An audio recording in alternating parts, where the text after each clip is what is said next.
La plupart des hommes blessent d'abord la femme qu'ils aiment avant de redouter celle qu'ils craignent. C'est une vérité crue, mais indéniable.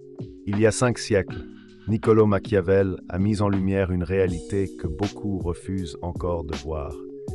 Les femmes ne suivent pas simplement le sentiment, elles sont attirées par la puissance. Dans cette vidéo, oubliez le rôle du garçon gentil.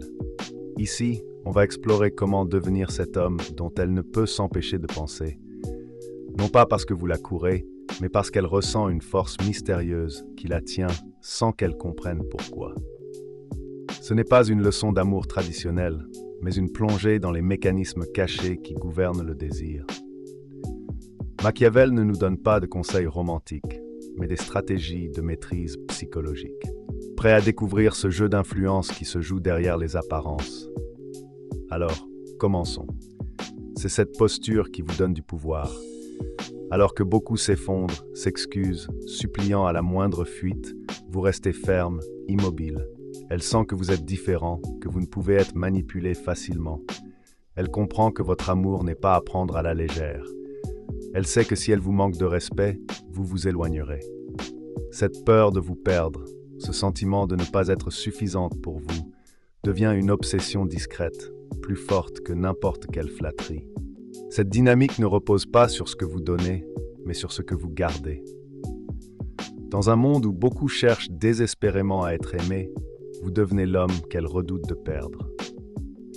Vous n'avez jamais eu besoin de son amour pour affirmer votre valeur. C'est cela le sens profond des mots de Machiavel. Être craint, non comme une menace, mais comme une réalité qu'elle ne peut pas dominer. Et pour beaucoup, c'est ce qui crée l'attraction la plus intense.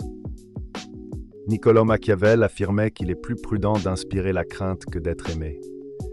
Cela paraît dur, presque impitoyable. Pourtant, quand on regarde les comportements réels, on comprend pourquoi. L'amour, aussi doux soit-il, repose sur des émotions instables. Une femme peut vous chérir un jour et s'éloigner le lendemain, surtout si elle sent que vous êtes toujours là, disponible sans condition. Cet amour sans effort finit par devenir invisible, banal, sans intensité. La peur, en revanche, possède une toute autre force. Elle impose un poids qui pousse à réfléchir avant d'agir. Machiavel ne parlait pas de violence ou de domination brutale. Ce n'est pas une peur superficielle ou une colère mal contrôlée. La véritable peur qui attire est calme, stable, fondée sur des principes inébranlables. Vous ne la suivez pas, vous ne justifiez pas tout. Vous laissez de la distance et vous lui faites sentir les conséquences quand elle dépasse les limites. Vous choisissez parfois le silence, parfois le retrait, mais toujours avec maîtrise et sérénité. Machiavel disait sans détour, « Il n'est pas nécessaire d'être vertueux, il suffit de paraître tel. » Voilà une leçon que beaucoup ignorent encore aujourd'hui. La vérité, c'est que les gens ne réagissent pas aux faits bruts, mais à ce qu'ils perçoivent.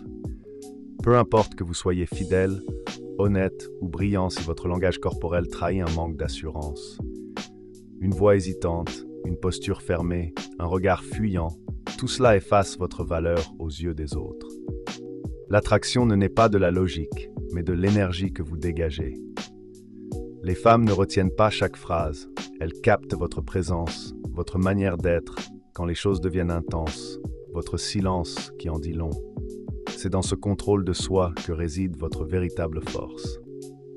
Ce n'est pas une question de mentir, mais de diriger la perception. Le monde vous jugera selon l'image que vous projetez, pas seulement selon qui vous êtes en privé. Alors, même quand vous doutez, tenez-vous avec assurance. Même quand vous êtes blessé, parlez calmement. Même quand vous êtes tenté de courir après elle, restez immobile. Et c'est là que la magie opère. Elle sent qu'il y a quelque chose d'indéchiffrable en vous. Ce mystère remplace toute explication rationnelle et elle commence à penser à vous, même quand vous n'êtes pas là. Ne révélez pas tout, donnez-lui juste assez pour qu'elle imagine le reste. L'obsession ne se crée pas en tout offrant, mais en ménageant un espace où son esprit travaille. Le véritable pouvoir appartient à celui qui ne se contente pas d'être, mais façonne l'image qu'elle aura de lui. Ce n'est pas une supercherie, c'est une méthode. Et cette méthode l'emporte toujours. La clé, c'est l'équilibre. Quand elle dépasse les bornes, soyez lion, calme, solide, indifférent aux provocations. Pas besoin de crier, votre présence suffit à imposer le respect. Quand elle s'emballe, soyez renard. Retirez-vous, observez en silence, laissez-la danser dans son chaos. Votre calme est une arme, votre silence un bouclier. Elle est fascinée par ce qu'elle ne maîtrise pas, par ce jeu d'ombre où elle ne sait jamais à quoi s'attendre, mais sans que vous contrôlez toujours la partie. Alterner force tranquille et stratégie subtile crée une force magnétique qui la captive profondément. Elle peut vous tester 1000 fois, jamais elle ne vous oubliera. Car vous n'êtes pas un simple homme à comprendre, vous êtes une énigme à déchiffrer. Le lion garde vos frontières, le renard votre terrain. Ensemble, ils font de vous une présence impossible à ignorer. Pas besoin de parler de puissance, elle s'impose naturellement. Chaque femme que vous croisez mettra votre force à l'épreuve, pas pour vous briser, mais pour révéler ce que vous valez vraiment. Elle veut savoir, peux-tu garder ta stabilité quand tout s'emballe? Seras-tu solide quand elle fait des vagues? Elle teste, pas en criant, mais par ses silences, ses retraits. Elle joue avec vos certitudes, pousse vos limites pour voir si vous flanchez. Elle changera d'attitude, se fera distante pour jauger votre réaction. Beaucoup prennent ça pour des caprices. Machiavel, lui, comprenait que c'est un rite, un examen de votre nature profonde. Il disait qu'un leader, un homme puissant, doit incarner deux créatures, le lion et le renard. Le lion, symbole de force, de courage et d'autorité. Le renard, maître de la stratégie, de la patience et de la finesse. Si vous n'êtes que lion, toujours frontal, toujours explosif, vous devenez vulnérable. Elle saura comment vous déstabiliser, et ce mystère, cette aura, disparaîtra. Si vous êtes uniquement renard, distant et manipulateur, elle sentira le manque d'authenticité, l'absence d'âme. Elle fuira ce vide. Elle ne devient pas captivée parce que vous criez plus fort que les autres. Elle devient captivée parce que vous faites trembler ce qu'elle croyait stable. Machiavel disait « diviser pour régner ». Ce principe ne s'applique pas seulement aux empires ou aux foules. Il s'applique à l'intérieur d'une seule tête, à l'intérieur d'un cœur, à l'intérieur d'elle. Vous ne gagnez pas du terrain en la forçant à vous suivre. Vous ne la possédez pas en l'impressionnant. Vous entrez par une autre porte, celle du doute. Et le doute, ça ne se provoque pas avec violence. Ça se glisse doucement, presque comme une caresse, une phrase lancée calmement, un regard appuyé, une réflexion subtile. Pas pour l'attaquer, pas pour lui prouver qu'elle a tort, juste pour fissurer un absolu, une certitude, un « je suis comme ça ». Vous n'avez pas besoin d'expliquer, vous n'avez pas besoin d'insister. Il suffit d'un moment où elle se dit « pourquoi ce qu'il vient de dire résonne comme ça ?»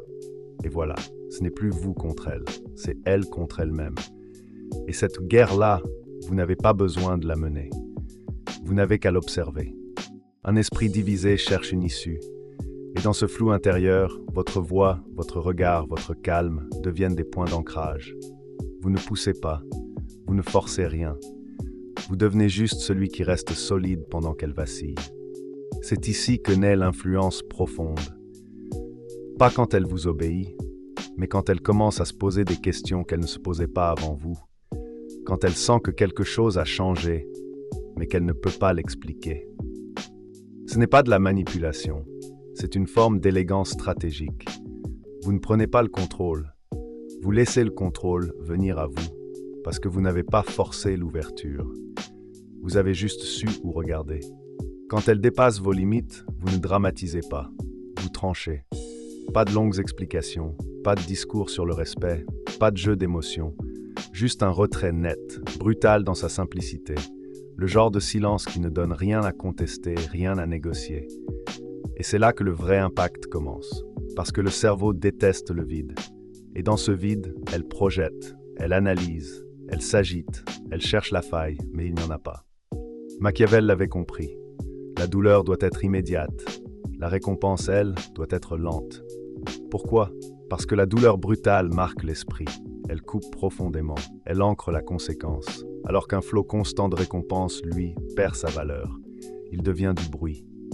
C'est pour ça que votre affection ne doit jamais être constante, votre validation jamais garantie. Quand elle agit avec loyauté, quand elle vous traite avec respect, vous lui offrez une trace. un détail, une touche, un rire qu'elle n'attendait pas, puis plus rien, juste assez pour lui rappeler ce qu'elle pourrait perdre si elle cesse d'être attentive. Et c'est cette incertitude qui crée l'addiction. Ce n'est pas ce que vous donnez, c'est comment vous le donnez. Et surtout, quand. Trop d'hommes veulent réparer en parlant. Vous réparez en vous retirant, vous enseignez par le manque. Et quand vous réapparaissez, ce n'est jamais comme avant. C'est mieux ou c'est fini. Le message est simple, franchissez la ligne et vous perdez l'accès. Montrez du mérite et vous gagnez un fragment. Pas plus. Vous n'êtes pas une source illimitée. Vous êtes un levier émotionnel. Et dans un monde saturé d'hommes qui donnent trop pour recevoir peu, vous devenez l'exception qu'on n'ose pas tester 2 fois. Les hommes valident trop vite. Ils donnent leur approbation comme s'ils espéraient qu'elle les aime plus en retour. Mauvais calcul. Une femme belle l'a entendu toute sa vie. Tu es magnifique, tu es spécial, tu es unique. Ces mots ne provoquent rien. Ils glissent sur elle. Mais ce qui laisse une marque, c'est une légère tension. Une absence d'enthousiasme. Un regard neutre là où elle attendait de l'admiration. Vous ne devez pas rabaisser. Vous devez faire sentir que ce qu'elle vous montre n'est pas encore suffisant pour vous impressionner. Ce n'est pas du mépris. C'est une élévation de vos standards. Imaginez, elle dit ou fait quelque chose d'immature, d'incohérent ou d'égocentrique. Vous ne haussez pas la voix, vous ne vous justifiez pas. Vous la regardez brièvement et vous lâchez simplement. Je m'attendais à autre chose. Puis vous changez de sujet ou vous vous retirez. Rien de plus. Et c'est là que l'inversion commence. Son cerveau n'essaie plus de vous séduire.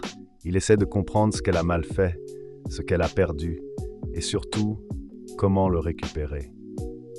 Ce mécanisme est ancien. L'humain ne cherche pas ce qu'il a déjà. Il désire ce qui lui résiste. Et dans un monde où la validation est offerte sans valeur, vous devenez celui dont l'approbation est rare, et donc précieuse. C'est comme Machiavel l'aurait conseillé, contrôlez vos récompenses. Distribuez-les lentement, avec prudence, et utilisez la retenue comme un levier. Parce que celui qui parle peu mais qui marque avec ses silences est toujours celui qu'on veut impressionner. Les femmes sont rarement surprises par l'attention, mais elles sont bouleversées par la précision. L'homme commun regarde ce qu'elle montre, l'homme rare remarque ce qu'elle cache sans s'en rendre compte. Pas besoin d'être envahissant. Vous observez, vous notez, vous attendez. Elle baisse la voix quand elle parle à celui qu'elle admire. Elle joue l'indifférente quand elle est incertaine. Elle coupe la parole quand elle perd le contrôle. Elle flatte quand elle veut séduire. Chaque geste, chaque mot, chaque hésitation, vous les enregistrez. Et puis, au moment exact, vous laissez tomber une phrase. Une seule, tranchante, posée, livrée sans émotion. Tu fais semblant d'être détaché, mais tes gestes parlent pour toi. Ou tu cherches à être désiré sans avoir à t'ouvrir. Aucune attaque, aucun jugement, juste un miroir placé subtilement. Et soudain, vous n'êtes plus un homme. Vous êtes une énigme, un révélateur. Elle pensait contrôler l'image qu'elle projetait. Vous lui montrez qu'elle est lisible, mais uniquement par vous. À ce moment-là, l'attraction change de direction. Elle ne cherche plus à se faire aimer. Elle cherche à comprendre ce que vous avez vu. Elle veut savoir jusqu'où vous pouvez lire. Et vous ne commentez pas. Vous la laissez nager dans ce nouveau déséquilibre. Parce que votre silence chargé de lucidité pèse plus qu'1 heure de paroles vides. C'est là que naît le magnétisme. Non pas dans la parole, mais dans la lucidité contenue. L'homme qui sait se retirer sans bruit contrôle plus qu'il ne semble. Pas de scène, pas de justification, pas de revoir, juste silence. Votre absence devient un vide qu'elle ne peut ignorer. Car tant que vous êtes là, elle n'a pas à vous chercher. Tant que vous donnez, elle n'a pas à désirer. Mais l'instant où vous vous retirez sans explication, la dynamique s'effondre. Ce qu'elle prenait pour acquis devient incertain. Ce qu'elle croyait tenir lui échappe. Et le cerveau humain déteste les zones grises. Il cherche à comprendre. Il questionne. Il rejoue chaque interaction. Pourquoi maintenant? Qu'est-ce que j'ai manqué? Et chaque silence que vous laissez devient un miroir qu'elle n'arrive pas à éteindre. Mais ce n'est pas une punition. Ce n'est pas une crise d'ego. C'est une réclamation de position. Un rappel que votre présence n'est pas un dû, mais un privilège. Et quand vous réapparaissez, ce n'est pas pour être validé, c'est pour vérifier si elle a compris. Le respect ne naît pas de l'attention constante, il naît du manque, du mystère, de la sensation qu'elle n'a pas accès à vous à volonté. Vous n'êtes pas un homme à portée de main, vous êtes un homme dont l'absence pèse plus lourd que la présence des autres. Disparaître sans bruit, c'est parler sans dire un mot, c'est affirmer sans imposer, et c'est souvent dans le silence que l'homme se fait entendre le plus fort. Ne cherchez pas à être son souvenir préféré. Devenez l'instant où son monde s'est déplacé, pas avec du bruit, pas avec du spectacle, mais avec un mot, un regard, un miroir qu'elle n'avait jamais eu le courage d'affronter. Là où les autres hommes cherchent à la séduire, vous cherchez à la révéler. Vous dites la vérité que tout le monde évite. Vous pointez la blessure qu'elle cache derrière le charme. Vous touchez ce qu'elle ne montre jamais, même à elle-même. Et quand elle vous regarde, ce n'est plus juste un homme qu'elle voit. C'est le moment précis où sa façade a commencé à se fissurer. Ce n'est pas romantique, c'est brut, c'est réel, c'est vous. Pas besoin de dominer la pièce, pas besoin de gestes trop grands. Vous n'essayez pas d'être aimé. Vous êtes le choc qui déclenche un changement. Et ce choc devient un repère. Avant vous, elle était une version d'elle-même. Après vous, une autre. C'est ainsi qu'un homme devient un point de bascule. Pas en prenant plus d'espace, mais en laissant une trace qui ne peut pas être effacée. Parce que vous n'étiez pas là pour la consommer. Vous étiez là pour la confronter. Et dans ce genre de rencontre, il y a une clarté qui reste. Une empreinte qu'aucun autre ne pourra remplacer. Elle vous oubliera peut-être en surface, mais à chaque fois qu'elle se regardera différemment, ce sera vous qu'elle verra dans le reflet. Ce que vous venez d'entendre n'était pas un simple message, c'était un déclencheur, une graine plantée dans l'esprit de ceux qui ne cherchent pas l'amour comme une drogue, mais le pouvoir comme une science. Les hommes moyens parlent, les hommes puissants construisent le silence, et ce silence devient une architecture mentale, un terrain où elle se perd sans s'en rendre compte. Vous ne forcez rien, vous ne suppliez rien. Vous incarnez une présence qu'elle ressent, même dans votre absence.